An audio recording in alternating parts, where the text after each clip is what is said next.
Hi again. It's Boo. I'm back. This actually will not be a niche one. This will be a part 11 on more of your mainstream fragrances that I have. Some of these are a little more obscure, so I just kind of wanted to talk about them and give you a heads up. So, in case you want to explore some new fragrances, then I might have something that interests you. So, we'll just get started here. I am going to start with this one that it's called Fresh, and it's fig and apricot. Let's see if I can turn it the right way this time. Anyway, this, I don't know, I really like these kind of industrial, old-fashioned, medicinal looking bottles. I think they're kind of cool. Not real girly, but I believe this is a unisex fragrance, and it does not have a sprayer. And it's what the name says. It's fresh, it's fig. I don't smell as much apricot as I do fig, but this is a really light, really good for layering. Some of my sweeter fragrances, because this is like a really green, I already said fresh, and that's obvious, but a really green, crisp, light kind of a fragrance. And so there's not a lot of sweet to it. There's no vanilla or anything. So sometimes just change it up. I'll layer it with something a little sweeter, you know, and it's great for that. So anyway, I was going to read you the ingredients. Top notes encompass Turkish apricot, lychee, and peach bark. A heart adds fig leaf, petitgrain, and dandelion, while green tea, musk, and sea notes can be found at the base. And let's see if there's...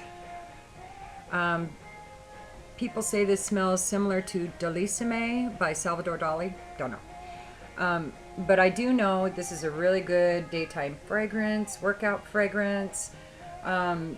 It's really inoffensive. The sillage is pretty close to the body, but it lasts really long. I sprayed it on a piece of paper last night, and I can still smell it on the paper this morning. So I do recommend it for something really subtle, inoffensive, and fun summer fragrance, I guess. And that is Fresh Fig Apricot by Index. So the next one I'm going to talk about is one that I don't really like, and I'm bummed out about it because I love most of his fragrances. And I read the recommendations on this, and it sounded sweet and something I'd really, really be into. And it was more obscure too, and that's Paco Rabanne's Ultrared. It looks just like the Ultraviolet. There's another one. Anyway, but it's of course red bottle. I know, me and the red. Well, it's not even really red bottle. It's kind of odd. It's kind of an optical illusion, but I don't think the bottle's actually red. I think it's just the way it reflects the light. But anyway, so this is supposed to be a really sweet fragrance, and it sounded delightful to me. I wasn't crazy about Ultraviolet, but you know me, I love Paco Rabanne's fragrances. So Ultrared brings the sense of red currant, wild strawberry in the top, star anise, licorice, jasmine, and marshmallow in the heart, while the base is composed of cedarwood, accords with a hint of vanilla. I smell very little of that in here. I mean, the currant, the cedar, jasmine, but I smell no marshmallow, no wild strawberry, no vanilla, no licorice. I mean, it really kind of bummed me out. I'll probably try it again. Maybe I was just in a bad mood that day, and since I'm olfactory schizophrenic, as we all know, I'll probably try it again and probably love it down the road. So, some people say that it smells similar to Showtime by Kylie Minogue. I've heard that's really sweet, but this is described as being really sweet, and it's not to me. Or Pleasure's Delight by Estelle. I don't know about any of those. Actually, I did smell Insolence. Oh, no. The bottle looks like Insolence. It's Showtime by Kylie Minogue. Never mind. Anyway, so this Paco Rabanne Ultra Red, I suggest testing it before you buy it. Don't blind buy. If you're expecting something really sweet, it may not come across that way to you. So anyway, and the next one here is a blind buy. I'm such a hypocrite. But this one, it was one of those I just knew I was going to love. Because I loved the original Amor by Cacharel. That's Cacharel, isn't it? I believe it is. Anyway, I really liked Amor, the original Amor. But it was just not quite what I was looking for. And then I read the ingredients on Forbidden Kiss, Amor. And oh, this one's lovely. I like this one very much. Let's see. Let me make sure this is by Cacharel, because I might just be spewing out things that I'm stating as fact, and it's actually bull. Yes, Cacharel. Hey, got one right. So anyway, it opens with fresh veil of grapefruit, mandarin, and pink pepper. Frangipani, flower, and coffee notes are in the heart, while the base leaves a trace of oriental and dense vanilla and white musk. Yeah. Lots of grapefruit. I smell lots of the citrus at the top, but it dries down into this sweet, mellow, really sensual kind of a fragrance. It is, the sillage is pretty close to the skin. It'll last, 4 or 5 hours. So it's not real long, not real short. And some people say that it reminds them of Rebel or Rebel, I don't know how you say that, by Rihanna. Yeah, no, not in the least. Rihanna's fragrance is, because I have the Rebel, and it is much more chocolatey and spicy.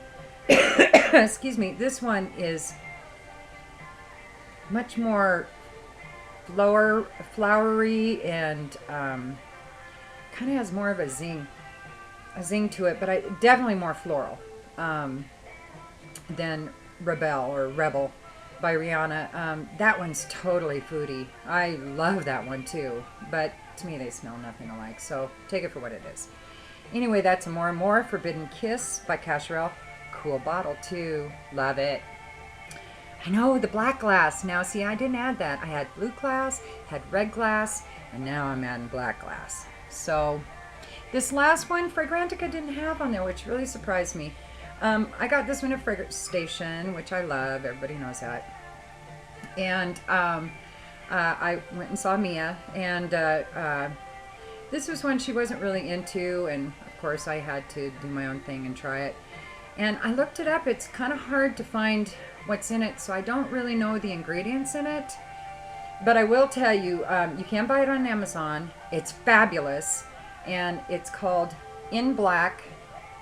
Here I go again, putting it the wrong way. By Estelle Ewen or Ewen. It's E-W-E-N. I don't know if it's a German pronunciation. If that's the case, it'd be Ewen or Ewen. And if it's Celtic or, Swedish or something, I have no idea. So anyway, that is it. Red bottle. Hi. So this one, though, it's really, I'm not as worried about not knowing what the notes are, because it reminds me of a slightly sweeter version of Paco Rabanne Black Excess. They smell super similar. Oh, they're really good. Love this. Love this, love this. I don't think it lasts quite as long as Paco Rabanne. It's within an hour or two. And this is slightly sweeter, but not quite the same kind of sweet as Black Excess, Lexus, or Lexus, or however you say it. This is more of a fruity sweet. If you added a little, maybe, I don't know, apple or peach or something to Black Excess, this is it. I really, really like this, and this is a recent purchase too. So again, that's In Black by Estelle Ewen or Ewen or whatever. So, and I highly recommend it. It smells very similar to Black Excess, so if you like that, you'll love this.